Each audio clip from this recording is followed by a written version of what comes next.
Bismillahirrahmanirrahim. Assalamualaikum warahmatullahi wabarakatuh. InsyaAllah pada kesempatan yang berbahagia ini kita akan sama-sama berusaha untuk mengambil faedah-faedah dari surat Al-Kahfi. Ikhwani fillah wa fiddin azanillahu yakum. Kemudian Allah Subhanahu wa taala berfirman, "Wala tastafti fihi minhum ahada." Dan jangan kau meminta fatwa kepada mereka, kepada seorang pun dari mereka tentang masalah Ashabul Kahfi. Ini dijadikan dalil oleh sebagian ulama seperti Syekh Abdurrahman bin Nasir As-Sa'di, bahwasanya terkadang seseorang bisa kita minta fatwa dalam sebagian ilmu dan tidak boleh kita minta fatwa dalam sebagian ilmu yang lain. Ada orang kita misalnya ustadz lah, ada ustadz dia pakar dalam masalah suatu permasalahan, pakar akidah.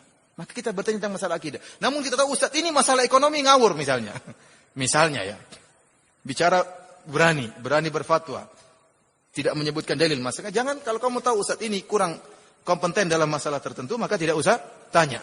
Karena tidak semua ustadz menguasai seluruh ilmu. Jadi ada seorang mungkin boleh kita tanya suatu masalah, boleh juga nggak boleh suatu masalah terkumpul pada suatu orang tertentu. Kita tahu dia mengerti, mahir dalam masalah ini, kita boleh tanya. Dalam masalah ini tidak boleh kita tanya. Ini ustadz masalah agama kita tanya, jangan kita tanya tentang masalah kedokteran, nggak nyambung. Karena ada ustadz juga meskipun dia pakar agama, dia sok bicara tentang kedokteran. Kemudian para hadirin rahmatillah subhanahu wa taala, kemudian Allah berfirman, "Wala taqulanna li syai'in inni fa'ilun dzalika ghadan illa ayyasha Allah." Dan janganlah sekali-sekali engkau berkata terhadap sesuatu, saya akan melakukannya besok, kecuali kau sertai dengan insya Allah. Kata para ulama, ayat ini turun khusus kepada Nabi, menegur Nabi. Tatkala Nabi SAW ditanya oleh orang-orang musyrikin tentang 3 pertanyaan tadi di awal pengajian, Nabi mengatakan besok saya kasih jawaban. Ternyata Nabi tidak mengucapkan apa? Insya Allah. Ternyata turunnya Al-Kahfi 2 minggu setelahnya.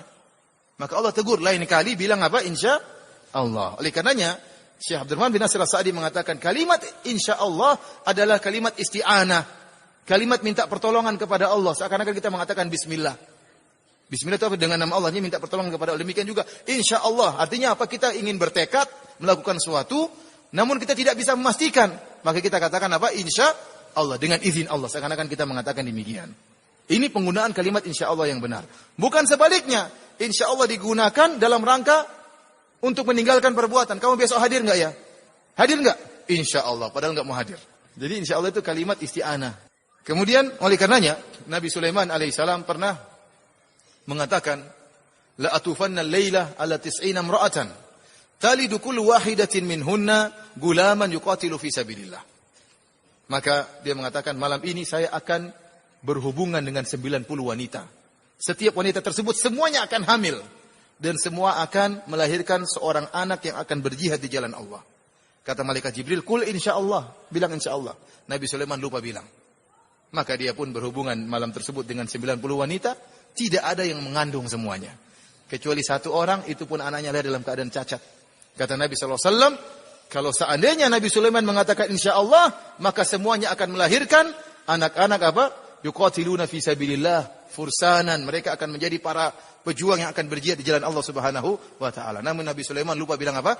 Insyaallah. Oleh karena antum demikian kalau melakukan sesuatu bilang insyaallah, karena itu kalimat pertolongan, minta tolong kepada Allah. Bahkan dalam hadis disebutkan bagaimana Ya'juj dan Ma'juj mereka kan berusaha membolongi bendungan Dzulkarnain. Dia berusaha untuk membolongi, namun famastata'u ayyadharuhu wa mastata'u lahu naqaba.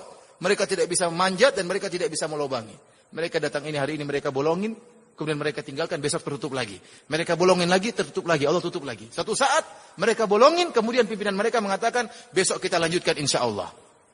Tatkala dia mengatakan insya Allah, Allah tidak tutup lagi. Terbuka dan akhirnya terbuka nanti pada menjelang hari kiamat. Karena berkat insya Allah. Ikhwani fillah wa fiddin azanillahu ayyakum. Kemudian kata Allah, "Wadhkur rabbaka idza nasita wa qul asa ayyahdiyani rabbi li aqraba min hadza rasyada." Ya, dan ingatlah Allah jika engkau lupa. Ini ada 2 tafsiran. Tafsiran pertama mengatakan, kalau kamu sudah bersumpah atau kamu mengatakan besok saya akan melakukan demikian, terus kamu lupa, bilang insya Allah begitu ingat. Bilang apa? Insya Allah. Ada yang mengatakan tafsiran kedua, kalau kamu lupa apapun, ingat Allah Subhanahu wa taala. Wa ma ansanihi illa syaitanu an adzkurah. Karena kelupaan itu datang dari syaitan. Kelupaan itu datang dari syaitan. Oleh karenanya orang yang melakukan maksiat sering dilupakan oleh Allah Subhanahu wa taala. Kenapa? Karena dari syaitan. Dan subhanallah, orang yang suka baca Al-Quran, maka mereka tidak suka lupa. Makanya menakjubkan. Para ulama dijaga otak mereka oleh Allah Subhanahu wa ta'ala.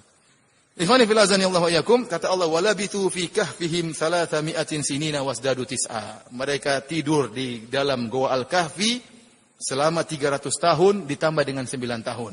Ini kata para ulama hitungan secara kalender Hijriyah, bukan kalender Syamsiyah. Dalam kalender Syamsiyah mereka tidur selama 300 tahun. Berbeda dengan kalender Qamariyah atau Hijriyah 309 tahun. Karena kita tahu perbedaan antara kalender Syamsiyah Masehi dengan Hijriyah bedanya 11 hari. Artinya apa? Berarti kalau 300 tahun berarti 9 tahun Masehi. Oleh karenanya 309 ini kata para ulama ditinjau dari kalender Qamariyah, kalau adapun Syamsiyah 300 tahun. Demikianlah kisah Ashabul Kahfi yang mungkin bisa kita sampaikan pada kesempatan kali ini. Kita katakan bahwasanya barang siapa yang ingin menyelamatkan agamanya, maka Allah akan selamatkan. Lihatlah bagaimana Ashabul Kahfi. Mereka rela berkorban meninggalkan dunia mereka demi mentauhidkan Allah Subhanahu wa taala, maka Allah tidak akan menyia-nyiakan mereka. Maka Allah akan menaungi mereka. Tidak perlu orang lain, tidak ada makhluk yang menaungi mereka, tidak ada makhluk yang menolong mereka, hanya Allah Subhanahu wa taala, Tuhan mereka yang menaungi mereka. Demikianlah kajian kita pada kesempatan kali ini. Wabillahi taufik. Assalamualaikum warahmatullahi wabarakatuh.